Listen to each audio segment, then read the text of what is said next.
ఇప్పుడు మనం చూడబోయేది ఏంటంటే గనక special provision for non resident అండి. నాన్ రెసిడెంట్ కి సంబంధించిన స్పెషల్ ప్రొవిజన్స్ చూద్దామండి.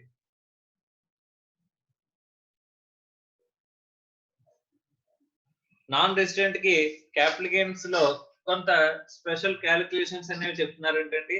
అది ఎలాగా ఏంటి అనేది మాట్లాడుకుందాం. Okay, right. ఒకసారి చూడండి. Non resident provisions. In case of an assessee who is a non resident, non resident ఎవరనేది మనం బేసిక్స్ లోనే క్యాలిక్యులేట్, రెసిడెన్షియల్ స్టేటస్ అనే దాంట్లో మనం క్యాలిక్యులేషన్ చేసుకున్నాం. In case an SSC who is non-resident, capital gains arising from the transfer of capital assets, being shares or debentures of an Indian company, shall be computed by converting the cost of acquisition. Okay.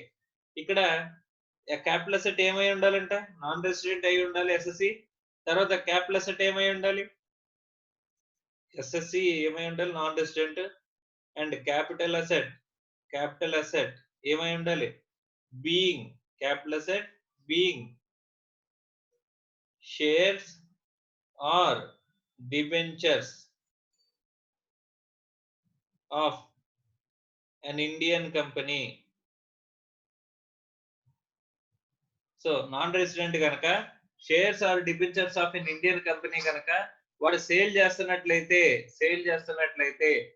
shall be computed by converting cost of acquisition, expenses incurred in relation to the transfer and sale consideration into some foreign currency as it was initially utilized for the purchase of the shares or debentures as indicated below. The capital gains so computed in such foreign currency shall be reconverted into Indian currency for the purpose of the further computation అని చెప్పేసి అంటున్నాడండి. Okay, ఇక్కడ non resident అయి ఉండాలి assessee. ఆవిడ capital asset transfer చేసిన capital asset ఏమై ఉండాలంట? Shares or debentures of an Indian company అడు ట్రాన్స్ఫర్ చేసి ఉండాలంట. Shares or debentures of Indian company transfer చేసినట్లయితే assessee non resident, capital asset being shares or debentures of Indian company ఆ transfer చేసినట్లయితే ఇక్కడ కొంచెం సపరేట్ క్యాలిక్యులేషన్ చెప్తున్నాడండి. ఎలాగా అని చెప్పేసానంటే ఇక్కడ నార్మల్ గా కంప్యూటేషన్ ఎలాగంటే మనకి capital gain computation, full value of the consideration less expenses on transfer, this is a net consideration less cost of acquisition. Sir ఇక్కడ షేర్స్ డిబెంచర్స్ కాబట్టి దీనికి కాస్ట్ ఆఫ్ ఇంప్రూవ్మెంట్ ఏమైనా ఉంటుందా అంటే జనరల్ గా ఉండదండి. సో కాస్ట్ ఆఫ్ ఎక్విజిషన్ తీసేస్తే capital gain, ఇక్కడ ఏం చేయాలంట? ఈ ఉన్న ఆస్పెక్ట్స్ అన్నిటినీ కూడా ఫస్ట్ ఇక్కడ మన Indian company shares or debentures కనుక అమ్మినట్లయితే ఇక్కడ సేల్ వాల్యూ అనేది ఎందులో వస్తుందండి? ఇండియన్ కంపెనీ షేర్స్ కాబట్టి ఇండియాలో అమ్మితే కనుక ఎక్కడ వస్తుందండి? ఇండియన్ రూపీస్ లో ఇక్కడ వర్కౌట్ అవుతుందండి. ఇండియన్ రూపీస్ లో వర్కౌట్ అవుతుంది. సో ఇక్కడ ఏదైతే రూపీస్ లో మనకి క్యాలిక్యులేషన్ చేస్తారో ఆ రూపీస్ లో చేసిన క్యాలిక్యులేషన్ ని ఏం చేయమంటున్నాడండి? It should be converted to the currency. ఇక్కడ మనం నాన్ రెసిడెంట్ ఇండియాలోకి వచ్చి షేర్స్ కొన్నాడు, ఇండియాలోకి వచ్చి డిబెంచర్స్ కొన్నాడు, ఇండియన్ కంపెనీ షేర్స్ రూపాయలు పెట్టుకుంటాడండి, డాలర్స్ పెట్టుకుంటాడండి. వన్స్ ఇండియాలోకి డబ్బులు రాగానే అక్కడ ఫారిన్ కరెన్సీ వచ్చింది అనుకోండి, సపోజ్ డాలర్స్ తీసుకొచ్చాడండి, లేదా బ్రిటన్ పౌండ్స్ తీసుకొచ్చాడండి, సో లేకపోతే చైనీస్ యెన్స్ తీసుకొచ్చాడండి. అక్కడ ఏం చేస్తాడండి? వాడు ఆ కంట్రీ నుంచి డబ్బులు ఇక్కడ ఇండియాకి తీసుకొస్తే ఇండియాలో కన్వర్షన్ తీసుకుని ఆ కన్వర్షన్ అయిపోయిన డబ్బుల్ని ఆ కరెన్సీ నుంచి ఇండియా కరెన్సీలో కన్వర్ట్ అయిపోయిన డబ్బులతో ఆ షేర్స్ పర్చేజ్ చేస్తాడు. సో అప్పుడు పర్చేజ్ ట్రాన్సాక్షన్, తర్వాత ఆ షేర్స్ సేల్ చేస్తే సేల్ ట్రాన్సాక్షన్ ఏ కరెన్సీలో జరుగుతుందండి?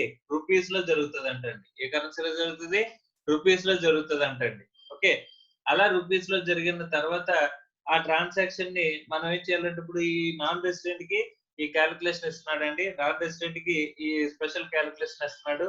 ఏంటంటే కనుక ఈ రూపీస్ లో జరిగిన ట్రాన్సాక్షన్ ని మనం కరెన్సీలో కన్వర్ట్ చేయాలంటే ఏ కరెన్సీలో కన్వర్ట్ చేయాలి? కరెన్సీ ఇన్ విచ్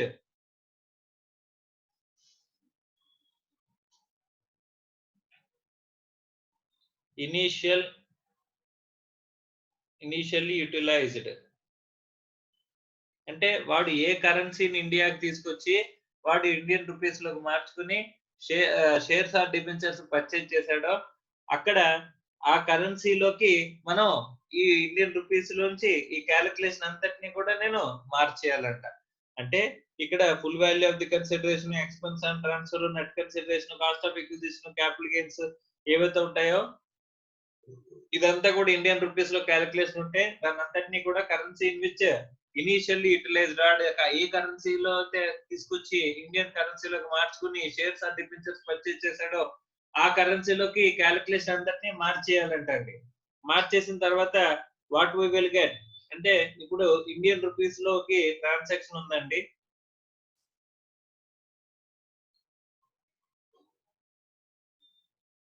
ఇలా ట్రాన్సాక్షన్ ఉంటే ఈ ట్రాన్సాక్షన్ ని ఫారిన్ కరెన్సీలోకి మార్చేసాం.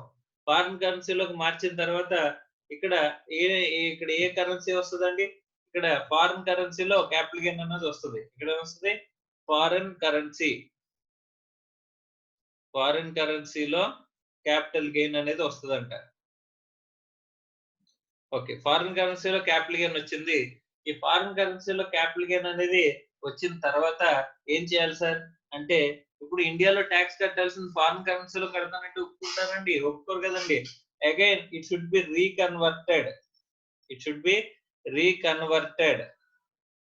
మళ్ళీ రీకన్వర్ట్ చేయాలంట ఇందులోకి ఇండియన్ కరెన్సీలోకి రీకన్వర్ట్ చేయాలంట. రైట్ సార్, ఇక్కడ మెయిన్ ఛాలెంజింగ్ టాస్క్ ఏంటంటే ఇక్కడ ఫస్ట్ చూడండి సేల్. ఇది full value of the consideration అంటే ఏంటి? Sale value. ఓకే ఓకే, ఈ కాస్ట్ ఆఫ్ ఎక్విజిషన్ అంటే ఏంటి? Purchase value. ఓకే, ఈ పర్చేజ్ చేసిన రోజే సేల్ జరుగుతుందా అండి? జరగదు. పర్చేజ్ ఎప్పుడు జరిగి ఉండొచ్చు, సేల్ ఇప్పుడు జరిగి ఉండొచ్చు. సో అలాంటప్పుడు ఇక్కడ ఏ రోజున్న రేటుకి ఈ కన్వర్షన్స్ అనేవి జరగాలి సార్. కన్వర్షన్స్ అనేవి ఇండియన్ రూపీస్ లోకి ఫారిన్ కరెన్సీలోకి కన్వర్ట్ అవ్వడం, ఈ ఫారిన్ కరెన్సీని మళ్ళీ ఇండియన్ కరెన్సీలోకి కన్వర్ట్ చేసేటప్పుడు ఈ కన్వర్షన్ రేట్ అనేది ఏం తీసుకోవాలి? సో కన్వర్షన్ రేట్ అంటే ఇప్పుడు నార్మల్ గా ఇండియన్ రూపీస్ కి ఫారిన్ కరెన్సీని డీల్ చేయడానికి ఎవరు డీల్ చేస్తారు? ఫారిన్ కరెన్సీతో డీల్ చేసేది ఎప్పుడు కూడా ఆర్బిఐ అండి. Who will deal with the foreign currency transactions? RBI and their agents, authorized agents. So ఈ authorized agents around 23 members ఎంతమంది ఉన్నారంటండి? RBI and along with the 23 authorized agents can deal with the foreign currency transactions. Foreign currency transactions తో వీళ్ళు మాత్రమే transaction చేయగలరంట. Sir వీళ్ళు మాత్రమే transaction చేయగలిగితే కనుక మరి ఇక్కడ కన్వర్షన్ అనేది ఎలా జరుగుతుందండి? ఇప్పుడు కన్వర్షన్ అంటే కన్వర్షన్ రేట్ అంటే $1 ఈక్వల్స్ టు ఎంత అని చెప్పేసి అంటే $1 ఈక్వల్స్ టు 70 అని చెప్పేసి ఆర్బిఐ చెప్పింది అనుకోండి, బ్యాంక్స్ ఆ రేట్ మార్చుకోవచ్చండి? ఎస్, మార్చుకోవచ్చండి. అంటే ఇక్కడ ఆర్బిఐ ట్రాన్సాక్షన్ చేసేది ఈ రేటుకి ఆ బ్యాంక్స్ ఇంకా ఎక్కువ కానీ తక్కువ కానీ ట్రాన్సాక్షన్ అనేది చేసుకోవచ్చు. ఆథరైజ్డ్ ఏజెంట్స్, జనరల్ గా ఆథరైజ్డ్ ఏజెంట్స్ ఎవరు ఉంటారంటే నేషనలైజ్డ్ బ్యాంక్స్ ఉంటాయండి. Okay right. So RBI issue చేసిన రేట్ వేరు కానీ వాళ్ళ ఆథరైజ్డ్ ఏజెంట్స్ ట్రాన్సాక్షన్ చేసే రేట్ వేరుగానే ఉంటుందా సార్? ఎస్. సో కాబట్టి ఎవరి ట్రాన్సాక్షన్ రేట్ అనేది మనం తీసుకోవాలి. సో ఆర్బిఐ ఏమో $1 ఈక్వల్స్ టు 70 అంటుంది, ఎస్బిఐ ఏమో $1 ఈక్వల్స్ టు 71 అని చెప్పేసి చెప్తుంది. సో ఇలా ఎవరి రేట్ అనేది మనం తీసుకోవాలి సార్ అని చెప్పేసి అంటే దాని గురించి ఒకటి చూద్దామండి. కన్వర్షన్ రేట్ గురించి మనం మాట్లాడుకోవాలి. సో కానీ ఇక్కడ ఒక చిన్న పాయింట్ అండి. ఒక బ్యాంక్ దగ్గర బయట బోర్డు ఉందంట. బ్యాంక్ బయటన ఒక బోర్డు ఉందంట. Buying rate of the foreign currency $1 equals to 68. Okay, selling rate $1 equals to 70 అని చెప్పేసి అని ఉందంట. ఇంత వేరియేషన్ ఉండదో మామూలుగా చెప్తున్నాను అంతే. నార్మల్ గా ఇక్కడ ఎగ్జాంపుల్ కి మనం మాట్లాడుకుంటున్నాం అంతే. కానీ బయట ఎక్కడ కూడా ఇంత వేరియేషన్ ఉండదండి. ఇంత వేరియేషన్ ఉంటే కనుక బ్యాంకులన్నీ బాగా చాలా కొన్ని లక్షల కోట్లు పెరిగిపోతుంది అనమాట ట్రాన్సాక్షన్ ప్రాఫిట్స్ అయ్యి కూడా. సో కాబట్టి బయింగ్ రేట్ ఏమో $1 ఈక్వల్స్ టు 68, సెల్లింగ్ రేట్ ఏంటంటే $1 ఈక్వల్స్ టు 70. జనరల్ గా చాలా పైసల్లో 1 పైసా 2 పైసలు డిఫరెన్స్ ఉంటదండి. ఓకే. ఈ రెండిటికి మధ్య డిఫరెన్స్ ని స్ప్రెడ్ అంటారండి. ఏమంటారు? ఈ రెండిటికి మధ్య డిఫరెన్స్ ని స్ప్రెడ్ అంటారు. స్ప్రెడ్ అంటే నథింగ్ బట్ ప్రాఫిట్. స్ప్రెడ్ అంటే ఏంటి? ప్రాఫిట్. సార్ ఇక్కడ బయింగ్ రేటు, సెల్లింగ్ రేటు అని చెప్పారు కదా! బ్యాంక్ బయట బోర్డ్ పెట్టారు కదా! ఇప్పుడు నేను బై చేయడానికి వెళ్ళినప్పుడు ఏ రేట్ చూసుకోవాలి? నేను సెల్ చేయడానికి తీసుకెళ్తే గనుక ఏ రేట్ చూసుకోవాలి? అని చెప్పేసనంటే ఇక్కడ నేను ఆ కరెన్సీని అమ్మడానికి నా దగ్గర ఫారిన్ కరెన్సీ ఉందండి. ఫారిన్ రిటర్న్ అండి నేను. యూఎస్ నుంచి తిరిగొచ్చేస్తే ఆ డబ్బులు తీసుకెళ్ళి ఫారిన్ కరెన్సీ నా దగ్గర ఉండిపోయింది. ఆ డబ్బులు తీసుకెళ్ళి నేను ఎక్స్‌చేంజ్‌లో మార్చుకుంటున్నట్లయితే అక్కడ ఏమున్నదండి? మన దగ్గర డాలర్స్ ఉన్నాయి. మనం ఆడికి డాలర్స్ అమ్ముతున్నాం. అలాంటప్పుడు ఏ రేట్ తీసుకోవాలండి? సెల్లింగ్ రేటా? బయింగ్ రేటా? అంటే ఇక్కడ ఈ బయింగ్ రేట్, సెల్లింగ్ రేట్ ఎవరి పాయింట్ ఆఫ్ వ్యూలో అంటే bank point of view. Bank point of view అంటండి. సో బ్యాంక్ పాయింట్ ఆఫ్ వ్యూలో ఈ రేట్స్ అనేవి ఉంటాయంటండి. బయింగ్ రేటు, సెల్లింగ్ రేటు ఉంటాయి. ఇప్పుడు నేను నా దగ్గర ఫారిన్ కరెన్సీ ఉందని చెప్పేసి నేను తీసుకెళ్ళి బ్యాంక్ అమ్మేస్తున్నాను అనుకోండి. ఏ రేట్ కొంటారంటండి? బ్యాంక్ బయింగ్ రేట్ ఎంత? 68. Okay. Right.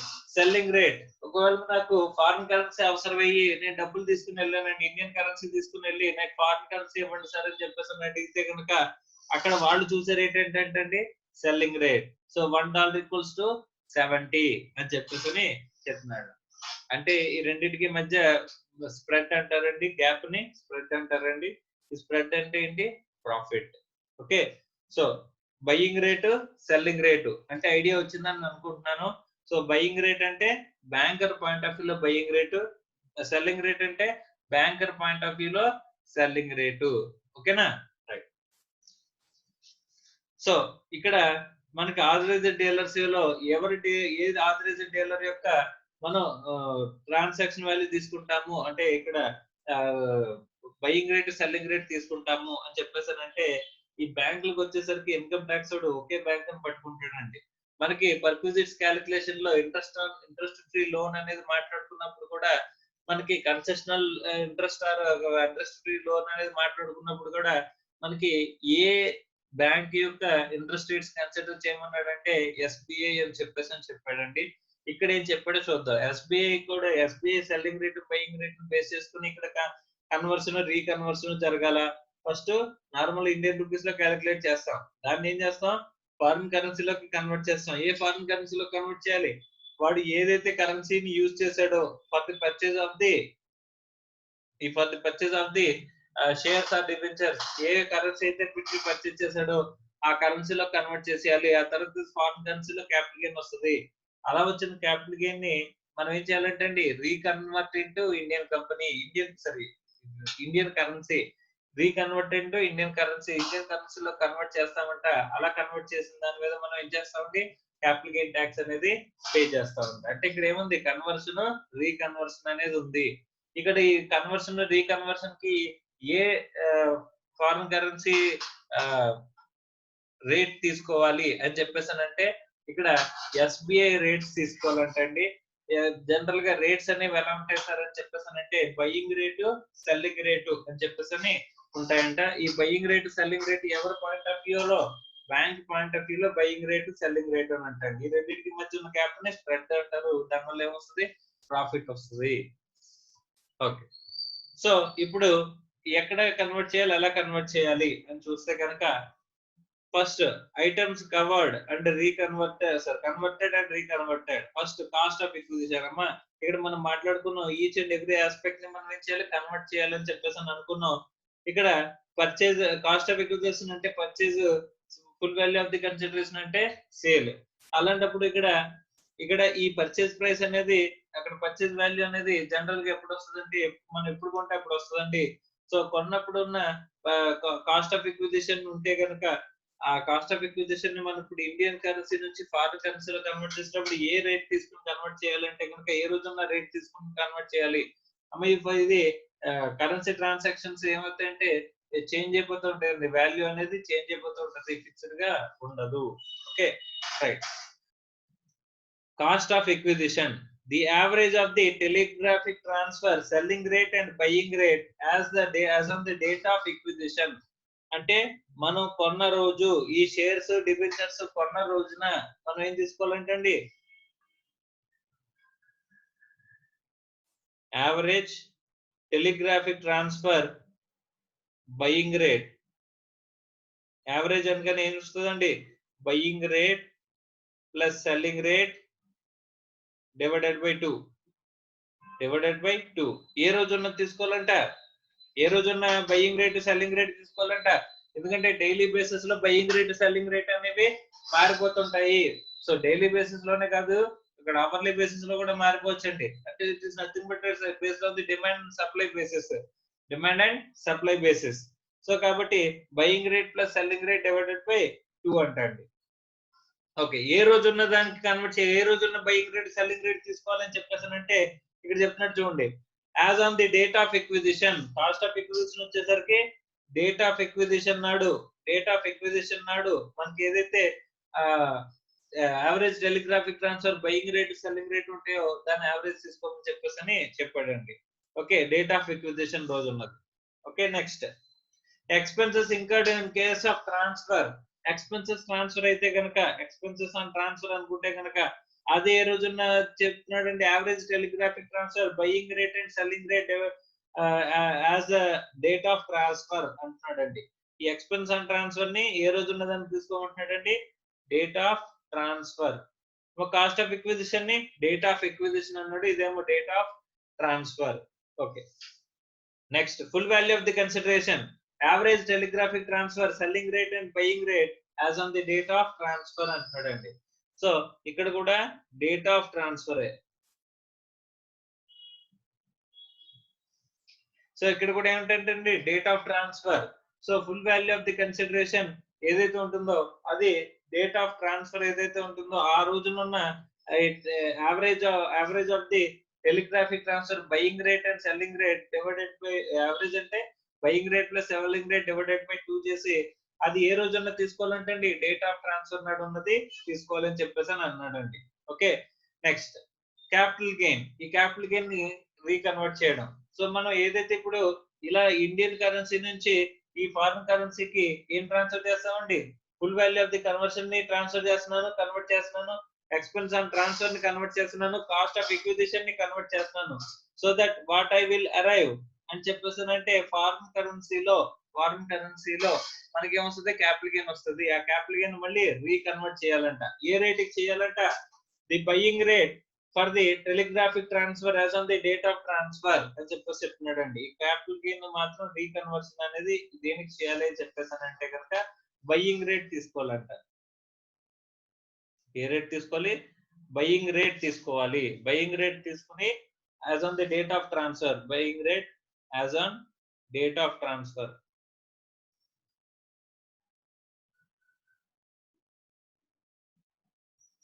Buying rate as on the date of transfer. Date of transfer నాడు ఉన్న బయింగ్ రేట్ ఏదైతే ఉంటుందో ఆ రేట్ కి ఈ క్యాపిటల్ గెయిన్ ఏదైతే ఫారిన్ కరెన్సీలో వచ్చిందో దాన్ని రీకన్వర్ట్ చేయాలంట. అలా రీకన్వర్ట్ చేసిన క్యాపిటల్ గెయిన్ ఏదైతే ఉంటుందో దాని మీద మనం ఏం చేయాలంటే ట్యాక్స్ కట్టాలి అని చెప్పేసి అని చెప్తున్నారండి. Okay, right. ఒకసారి చూద్దాం.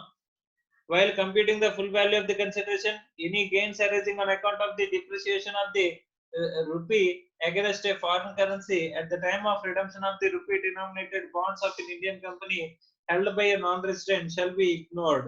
Okay, the conversion and reconversion shall be made on the basis of the rate of exchange adopted by State Bank of India. The rate of exchange ఎక్కడ తీసుకుంటారంటండి, ఎస్బీఐ ఇచ్చిన రేట్ ఆఫ్ ఇంట్రెస్ట్ రేట్స్ అనేవి తీసుకుంటారు. Buying rates selling rates అనేవి ఎవరికి తీసుకుంటామండి, so SBI issue చేసిన rates అనేవి మనం తీసుకుంటాము అని చెప్పేసి అని చెప్తున్నానండి. Okay,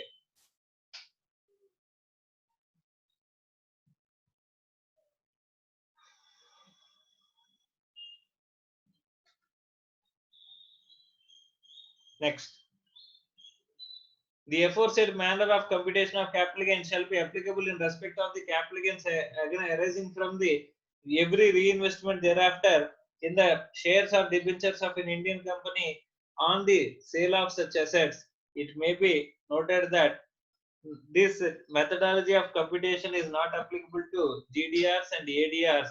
In these cases, the benefit of indexation will not be available in the computation of capital gains అని అంటున్నారు. సో ఈ నాన్ రెసిడెంట్స్ కి ఏదైతే ఉంటుందో ఈ నాన్ రెసిడెంట్స్ కి ఏంటంట ఇండెక్సేషన్ అనేది ఉండదు అని చెప్పేసి అంటున్నారండి. So there is no indexation benefit అనేది ఉండదు అని చెప్పేసి చెప్పారంటండి. Cost of acquisition indexation benefit ఉండదంట. ఇక్కడ మెయిన్ ఒక ఇంపార్టెంట్ పాయింట్ ఉందండి. ఆ పాయింట్ ఒకసారి డీటెయిల్ గా చూడండి అమ్మా, జాగ్రత్తగా చూడండి.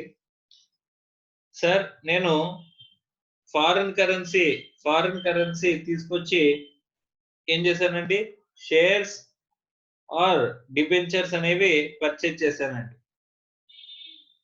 ఓకే, షేర్స్ ఆర్ డిబెంచర్స్ అనేవి పర్చేజ్ చేశాను. అప్పుడు ఈ స్పెషల్ క్యాలిక్యులేషన్ అప్లికబుల్ అవుతుంది. Special calculation, that is conversion and reconversion. So conversion procedure. Okay, తర్వాత ఈ షేర్స్ అమ్మేసి మళ్ళీ షేర్స్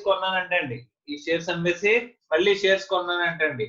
అప్పుడు కూడా సార్ నేను అమ్మింది ఏంటండి, Indian company shares, Indian rupees వచ్చాయి. ఆ ఇండియన్ రూపీస్ తీసుకెళ్ళి మళ్ళీ ఏం చేశానండి,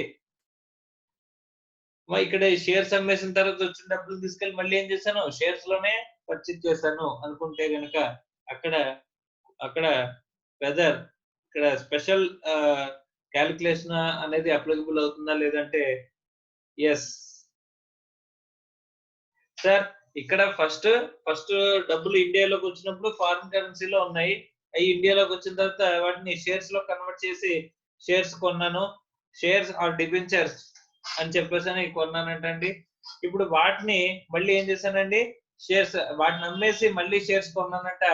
ఆరిజిన్ మాత్రం అదే ఫారిన్ కరెన్సీ. ఆ ఫారిన్ కరెన్సీ ఏదైతే ఉందో ఆ ఆరిజిన్ లో వచ్చిన ట్రాన్సాక్షన్, ఆ ఫారిన్ కరెన్సీలో వచ్చిన ట్రాన్సాక్షన్స్ ని నేనేం చేస్తున్నాను, ఆ ఫారిన్ కరెన్సీలో వచ్చిన డబ్బులను తీసుకెళ్లి షేర్స్ అనేవి కొన్నాను.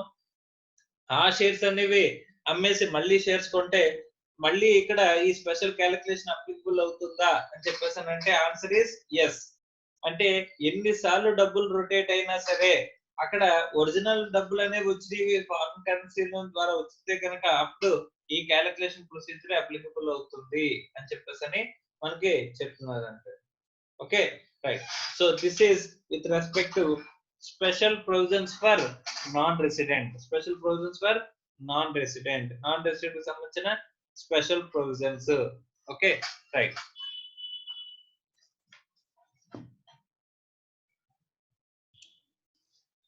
నెక్స్ట్ టాపిక్ ఏంటంటే special provision for cost of acquisition in case of depreciable asset అని చెప్పేసి అంటున్నాడండి.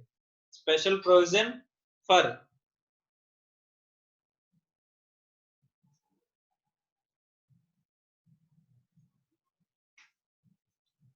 Cost of acquisition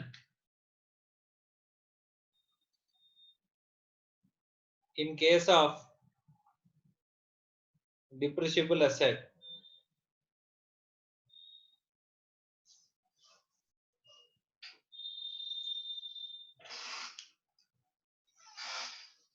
Section 50A.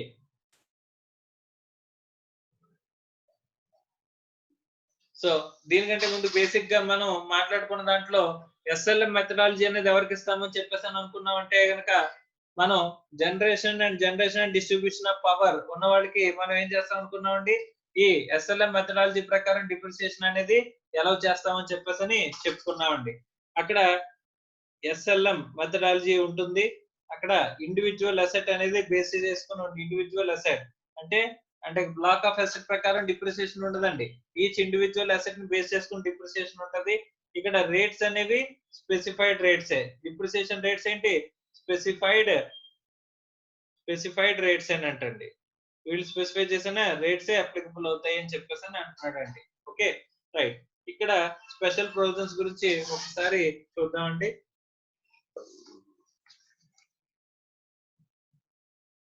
This provision applies only in respect of assets of undertaking engaged in generation and distribution of power, for which straight line method of claiming depreciation has been followed in accordance with rule 51A and appendix 1A under the income tax rules అంటున్నాడండి. అమ్మా ఇక్కడ generation and distribution of power వాళ్ళు ఎవరైతే ఉన్నారో generation and distribution of power generation and distribution of power వాళ్ళల్లో వాళ్ళు ఏ methodology చూస్ చేసుకున్నారంట first return file చేసినప్పుడు SLM methodology చూస్ చేసుకున్న పర్సన్స్ గురించి మాత్రమే ఇక్కడ మాట్లాడుతున్నాడు. డబ్ల్యూడివి గురించి కనుక మనం మాట్లాడుకున్నట్లయితే ఇంతకు ముందు దాంట్లో ప్రీవియస్ గా డబ్ల్యూడివి మెథడాలజీ ఏదైతే ఉందో అదే మెథడాలజీ అప్లికబుల్ అవుతుంది. Okay, generation distribution of power లో మనకి ఈ SLM straight line method follow అవుతున్న మెథడాలజీ ఫాలో అవుతున్న వాళ్ళు ఇక్కడ ఇచ్చేస్తారంటండి. రైట్, కవర్ అవుతారండి. Since depreciation in which case allowable on actual cost of each individual asset. ఇక్కడ బ్లాక్ ఆఫ్ అసెట్ అనేది ఉండదు. ఎలా ఉంటుందంటే individual asset is the basis. Okay, the shortfall or surplus resulting on the transfer of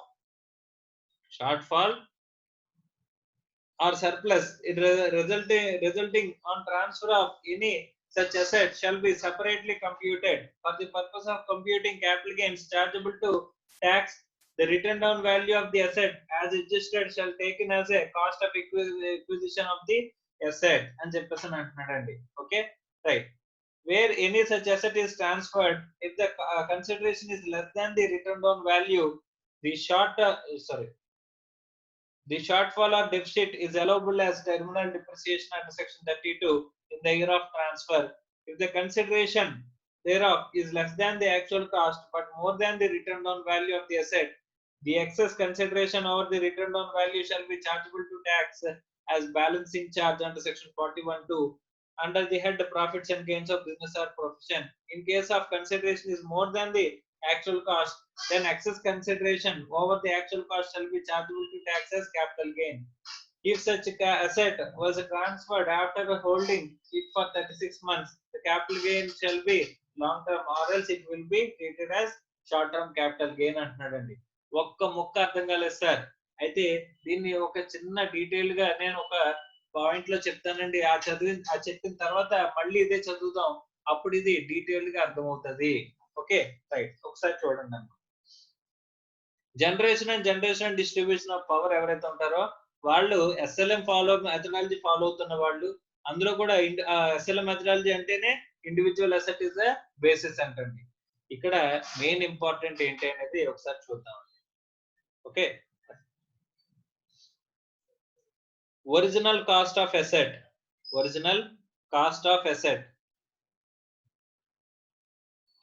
మనం ఏదైతే asset ని sale చేస్తున్నామో అది డిప్రిసిబుల్ అసెట్ అండి. అది డిప్రిసిబుల్ అసెట్ అయి ఉండాలి. అందులో మనం జనరేషన్ డిస్ట్రిబ్యూషన్ ఆఫ్ పవర్ లో ఉండాలి. అండ్ మనం ఎస్ఎల్ఎం మెథడాలజీ అనేది మనం చూస్ చేసుకుని ఉండాలి. ఇక్కడ original cost of the asset ఎంత ఉంది అని చెప్పేసి అంటే కనుక original cost of the asset 10 లక్షలు ఉందంట, 10 lakhs ఉందంట.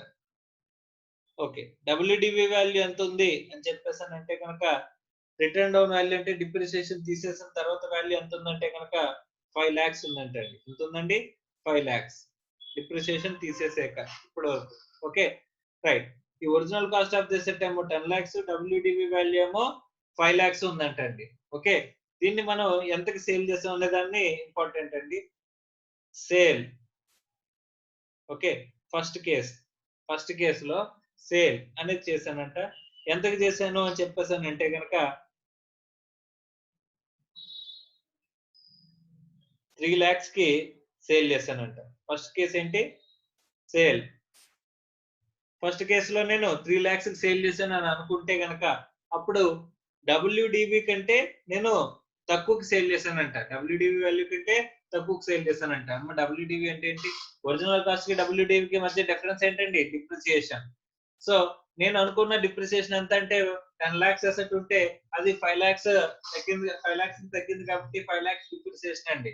ఓకే, కానీ బయట రియల్ గా మాట్లాడుకుంటే ఏమైంది? అసెట్ వాల్యూ బాగా తగ్గిపోయిందండి. సో ఎంతకు తగ్గిపోయిందంటే 3 lakhs తగ్గిపోయింది.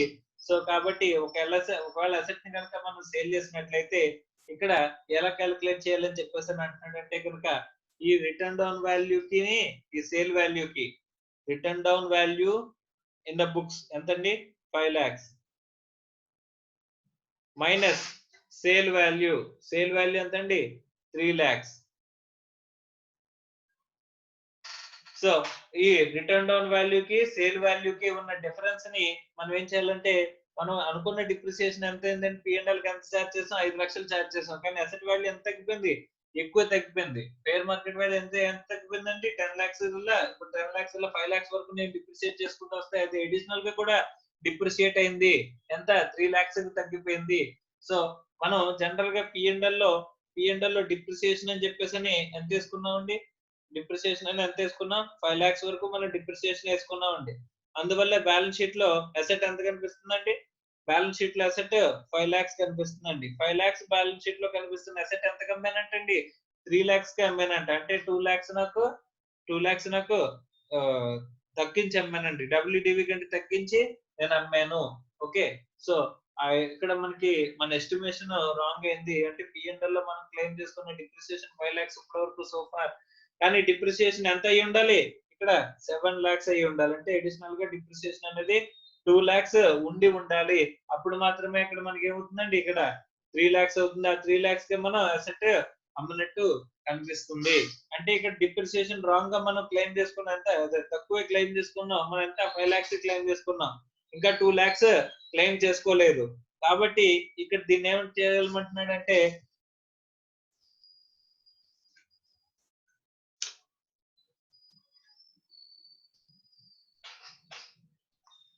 టెర్మినల్ డిప్రిసియేషన్ దీన్ని terminal depreciation under section 32 terminal depreciation under section 32 అని చెప్పేసి మనల్ని ఏం చేయమంటున్నాడండి అడిషనల్ గా డిప్రిసియేషన్ అనేది P&L కి చార్జ్ చేయండి టెర్మినల్ డిప్రిసియేషన్ అండర్ సెక్షన్ 32 అని చెప్పేసి మనం P&L కి చార్జ్ చేయమని చెప్పేసి చెప్పాడండి. ఓకే రైట్ సెకండ్ వన్ ఒకవేళ ఎసెట్ ని నేను ఎంత కమ్మాను అంటే కనుక 7 lakhs కమ్మానంటండి 7 lakhs కమ్మానంటండి నేను డిప్రిసియేషన్ ఎంత అవుతుంది అని చెప్పేసి అనుకున్నాను ఇక్కడ 5 lakhs అనుకుని 5 lakhs మైనస్ చేస్తే డిప్రిసియేషన్ అయింది అనుకుంటే కానీ ఇక్కడ ఎంత అయింది అడిషనల్ గా ఇక్కడ 3 lakhs మనకి సేల్ వాల్యూ వచ్చింది అంటే 7 lakhs టోటల్ గా డిప్రిసియేట్ అయింది. ఒరిజినల్ కాస్ట్ తో పోల్చుకుంటే సేల్ వాల్యూ ఒరిజినల్ కాస్ట్ కు ఉన్న డిఫరెన్స్ ఎంత 7 lakhs తగ్గింది కానీ నేను డిప్రిసియేషన్ అని చెప్పి ఎంత క్లెయిమ్ చేశాను 5 lakhs క్లెయిమ్ చేశాను ఇంకా నేను 2 lakhs క్లెయిమ్ చేయలేదు కాబట్టి దాన్ని ఏమంటున్నారు టెర్మినల్ డిప్రిసియేషన్ కింద మైనస్ చేసుకోమంటున్నారు. ఒకవేళ నేను 7 lakhs కి సేల్ చేశాను అనుకోండి ఇక్కడ నా P&L లో ఎస్టిమేషన్ ఎంత అండి P&L లో ఎస్టిమేషన్ ఎంత అంటే 5 lakhs నేను డిప్రిసియేషన్ క్లెయిమ్ చేశానండి కానీ ఎంత డిప్రిసియేషన్ క్లెయిమ్ చేస్తే సరిపోయేది 3 lakhs క్లెయిమ్ చేస్తే సరిపోయేది ఎందుకంటే ఈ రోజు నేను అమ్మితే ఎంత కమ్మానండి 7 lakhs కమ్మాను కాబట్టి ఇక్కడ WDV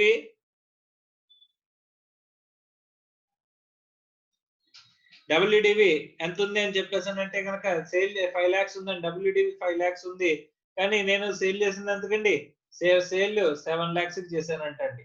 okay right sale 7 lakhs కి చేస్తే కనుక P&L లో నేను ఎస్టిమేషన్ P&L లో డిప్రిసియేషన్ ఎప్పటివరకు నేను ఎంత క్లెయిమ్ చేశాను 5 lakhs క్లెయిమ్ చేశాను కానీ అంత డిప్రిసియేట్ అయిందా అంత డిప్రిసియేట్ అవ్వలా. సో ఎంత డిప్రిసియేట్ అయిందండి 10 lakhs మైనస్ 7 lakhs అంటే 3 lakhs 3 lakhs డిప్రిసియేట్ అయింది కాబట్టి ఈ అడిషనల్ గా 2 lakhs ని P&L లో క్రెడిట్ చేసామంటున్నాడండి సో దట్ నెట్ గా P&L లో డిప్రిసియేషన్ ఎంత క్లెయిమ్ అయి ఉంటది ఇప్పుడేమో డెబిట్ సైడ్ నేను 5 lakhs వేసాను కాబట్టి ఇప్పుడు క్రెడిట్ సైడ్ 2 lakhs వేసుకుంటే అప్పుడు నెట్ రిజల్ట్ అనేది కరెక్ట్ గా రిప్రజెంట్ అవుతుందంట దట్ ఈస్ టెర్మినల్ సారీ ఇక్కడ ఈ 2 lakhs ని మనం P&L లో క్రెడిట్ చేస్తున్నాం కాబట్టి దీన్ని ఏమంటున్నారంటే బ్యాలెన్సింగ్ ఛార్జ్ అని చెప్పేసి అంటారు. ఏమంటారు balancing charge under section 41 balancing charge అని చెప్పేసి అండర్ సెక్షన్ 41 ప్రకారం ఇక్కడ PGBP లో ట్యాక్స్ చేస్తారంట ఎక్కడ ట్యాక్స్ చేస్తారంటే అండి PGBP లో ట్యాక్స్ చేస్తారంట. ఓకే ఇదేమో PGBP లోనే టెర్మినల్ డిప్రిసియేషన్ కింద అలౌ చేస్తారు ఇక్కడేమో PGBP లోనే బ్యాలెన్సింగ్ ఛార్జ్ కింద ట్యాక్స్ చేస్తారంటండి. Okay original cost 10 lakhs WDV ఉన్న ఎంత వాల్యూ ఉంది 5 lakhs ఉంటే కనుక నేను థర్డ్ సిచ్యువేషన్ లో నేను దాన్ని 12 lakhs కి అమ్మానంట అంటే ఎవడైనా డిప్రిషియేట్ అవుతుంది అనుకుంటే అసెట్ వాల్యూ ఏమైందండి, ఎప్రిషియేట్ అయిందంట. అసెట్ వాల్యూ ఏమైంది, ఎప్రిషియేట్ అయింది. ఒరిజినల్ కాస్ట్ ఎంత ఉందండి, 10 lakhs ఉంది. ఓకే, డబ్ల్యూడివి వాల్యూ ఎంత ఉంది, 5 lakhs ఉంది. నేను తగ్గుతుందేమో అని చెప్పేసి పిఎన్ఎల్ లో నేను వాల్యూ తగ్గుతుందేమో అని చెప్పేసి నేనేం చేశానండి, డిప్రిషియేట్ చేశానండి. డిప్రిసియేషన్ పిఎన్ఎల్ ఎక్స్పెండిచర్ కింద క్లెయిమ్ చేశానండి. నిజంగా డిప్రిషియేట్ అయిందా, డిప్రిషియేట్ అవ్వలా, డిప్రిషియేట్ అయింది. సో కాబట్టి ఇక్కడ ఈ డిప్రిసియేషన్ అంతా రాంగే కదండి, మన పిఎన్ఎల్ లో వేసింది అంతా కూడా రాంగే. ఎందుకంటే డిప్రిషియేట్ అవుతుంది అనుకుంటే కనుక అదేమైంది, డిప్రిషియేట్ అయింది. కాబట్టి ఈ పిఎన్ఎల్ లో మనం వేసుకున్న 5 lakhs డిప్రిసియేషన్ ఏదైతే ఉంటుందో దాన్ని ఇప్పుడు మనం ఏం చేయాలంటే రివర్స్ చేసేయాలంటే. ఓకే, సో ఈ 5 lakhs ని నేను దేని కింద ఆఫర్ చేయాలంటే అండి, బ్యాలెన్సింగ్ చార్జ్ అండర్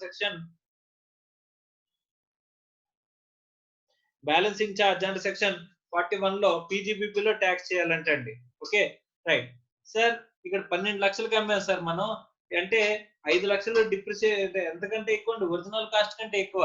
ఎక్కడైతే ఈ సేల్ వాల్యూ అనేది ఒరిజినల్ కాస్ట్ కంటే ఎక్కువ ఉంటుందో, అంటే sale value 12 lakhs, original cost 10 lakhs, తీసేస్తే ఎంత ఉందండి, 2 lakhs అండి.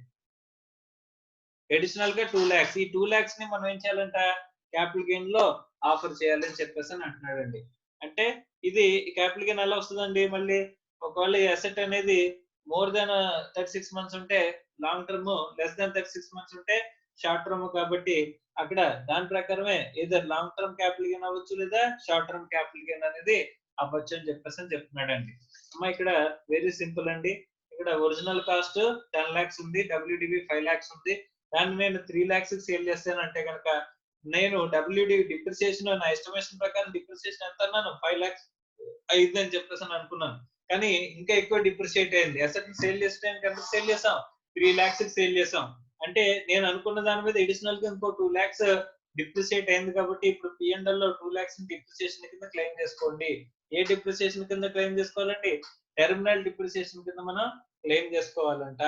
ఓకే, సో నేను original cost 10 lakhs, WDV value 5 lakhs అయితే ఇక్కడ నేను ఏం చేశానంట, ఇక్కడ 7 lakhs కి అమ్మానంట. 7 lakhs కి అమ్మడం అంటే ఏంటండి, నేను 5 లక్షలు డిప్రిసియేట్ అవుతుంది అనుకుంటే 5 లక్షలు డిప్రిసియేట్ అవ్వలా, కానీ రియల్ గా ఎంత ఉంది, అది 7 లక్షలు వచ్చింది. అంటే ఎంతండి, ఓన్లీ 3 lakhs మనకి అయింది. ఆల్రెడీ పిఎన్ఎల్ లో నేను డెబిట్ సైడ్ ఎంత తీసుకున్నానండి, 5 lakhs అనేది నేను డిప్రిసియేషన్ కింద వేసుకుంటే కనుక ఇప్పుడు ఏం చేయాలి, బ్యాలెన్సింగ్ ఛార్జ్ అని చెప్పి అడిషనల్ 2 lakhs ని మనం పీబీబీపీలో చేసుకోవాలి. అప్పుడు నెట్ ఇంపాక్ట్ ఏమవుతుంది, పిఎన్ఎల్ లో 3 lakhs అనేది డిప్రిసియేషన్ కింద కనిపిస్తుందండి. ఇక్కడ నెట్ ఇంపాక్ట్ ఎంత కనిపిస్తుందండి, 7 lakhs డిప్రిసియేషన్ కింద కనిపిస్తుంది. ఒకవేళ 12 lakhs కనుక నేను అసెట్ ని సేల్ చేసినట్లయితే అప్ టు 10 lakhs వరకు నేను అసలు డిప్రిసియేట్ అవుతుంది అనుకున్నాను, కానీ ఎప్రిసియేట్ అయింది, కానీ డిప్రిసియేషన్ లేదు. కాబట్టి మనం పిఎన్ఎల్ లో క్లెయిమ్ చేసిందంతా రాంగే. కాబట్టి అదంతటిని కూడా ఏం చేస్తున్నాను, రివర్స్ చేస్తున్నాను by balancing charge and section 41 లో పీజీబీపీఎల్ ట్యాక్స్ చేస్తాను. సేల్ వాల్యూ కంటే ఎక్సెస్ ఎంతైతే ఉందో, ఈ ఒరిజినల్ కాస్ట్ కంటే సేల్ వాల్యూ ఎంతైతే ఎక్కువ ఉందో దాన్ని తీసుకెళ్ళి ఏం చేస్తానంటే అండి, long term or short term capital gain కి ట్యాక్స్ చేస్తాను అని చెప్పేసి చెప్తున్నారండి. So this is with respect to special provisions for cost of acquisition in case of depreciable asset. Right, ఇప్పుడు ఒకసారి ప్రొవిజన్ చూడండి అమ్మా. This provision applies in respect of assets of an undertaking engaged in generational distribution of power in which a straight line method of claiming depreciation has been followed in accordance with the Rule 5(1)(a) and Appendix 1(a) under the income tax rules. Since depreciation in such cases allowable on actual cost of the asset, individual asset అనేది main important అండి.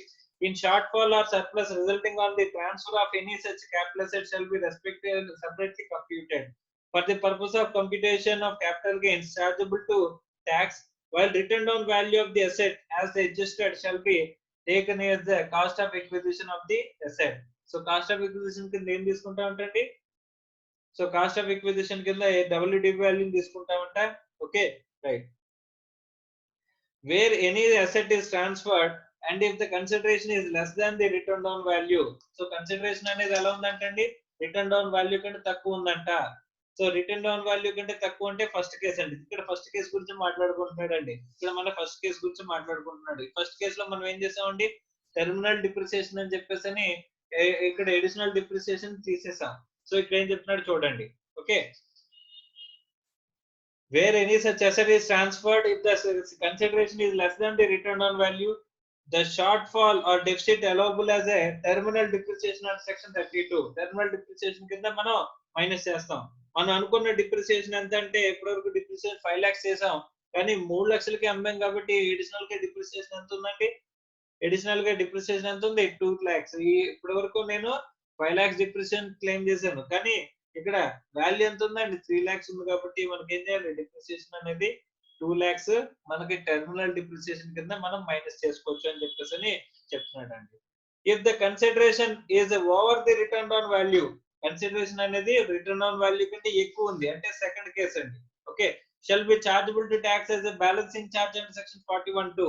So నేను ఇక్కడ WDV value 5 lakhs ఉంది, WDV value 5 lakhs ఉంది, sale value 7 lakhs ఉంది. WDV కంటే ఎక్కువ but original cost కంటే తక్కువ. నేను ఎంత డిప్రిసియేట్ అవుతుంది అనుకుంటున్నాను? P&L లో నేను డిప్రిసియేషన్ వేసానండి, 5 lakh డిప్రిసియేట్ అవుతుందని చెప్పేసి వేసానండి. కానీ ఇక్కడ 5 lakhs కంటే తక్కువ డిప్రిసియేట్ అయింది కాబట్టి 3 lakhs డిప్రిసియేట్ అయింది కాబట్టి P&L లో ఎంత డిప్రిసియేట్ చేయాలండి? 3 రావాలి. 3 రావాలంటే ఏం చేయాలి? P&L క్రెడిట్ సైడ్ 2 lakhs వేసుకుంటే కనుక P&L క్రెడిట్ సైడ్ అంటే ఇన్కమ్ అవుతుందండి.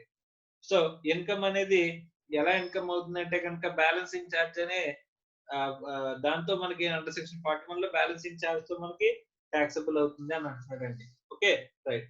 సో ఇక్కడ PGBP లో ట్యాక్స్ అవుతుంది. In case of consideration is more than the actual cost, consideration అనేది more than the actual cost ఉంటే కనుక మనం ఏం చేయాలి? ఒరిజినల్ కాస్ట్ కంటే ఎంతైతే ఎక్కువ ఉందో, ఒరిజినల్ కాస్ట్ కంటే ఎంతైతే ఎక్కువ ఉందంటే 2 lakhs అంట.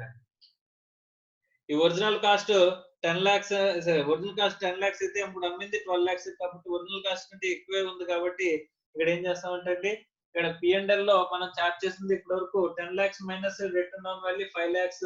ఆ 5 lakhs ఇప్పుడు మనకి సో 5 lakhs మనం డిప్రిసియేషన్ క్లెయిమ్ చేసాం కాబట్టి, కానీ అసెట్ డిప్రిసియేట్ అయింది కాబట్టి ఆ డిప్రిసియేషన్ అంతటిని రివర్స్ చేస్తున్నాం యాజ్ ఎ బ్యాలెన్సింగ్ ఛార్జ్ అనే పేరుతో రివర్స్ చేస్తున్నాం అంటే. ఇది మరి సెల్లింగ్ ప్రైస్ కంటే ఎక్కువ కనుక మనం సేల్ చేసినట్లయితే అప్పుడు ఏమవుతుందండి అంటే సేల్ వాల్యూ కంటే ఒరిజినల్ కాస్ట్ కంటే సేల్ వాల్యూ అనేది ఎక్కువ ఉంటే కనుక ఆ డిఫరెన్స్ ని క్యాపిటల్ గెయిన్ లో ట్యాక్స్ చేస్తాం. ఇది కనుక మోర్ దాన్ 36 months ఉంటే కనుక అక్కడ ఇక్కడ long term more less than 36 months ఉంటే అది షార్ట్ టర్మ్ క్యాపిటల్ గెయిన్ అవుతుంది అని చెప్పేసి మనకు చెప్తున్నాడు. Okay, right. So this is with respect to special provision for cost of acquisition in case of depreciable asset. Okay, right. ఏమైనా doubt ఉంటే అడగండి అమ్మా.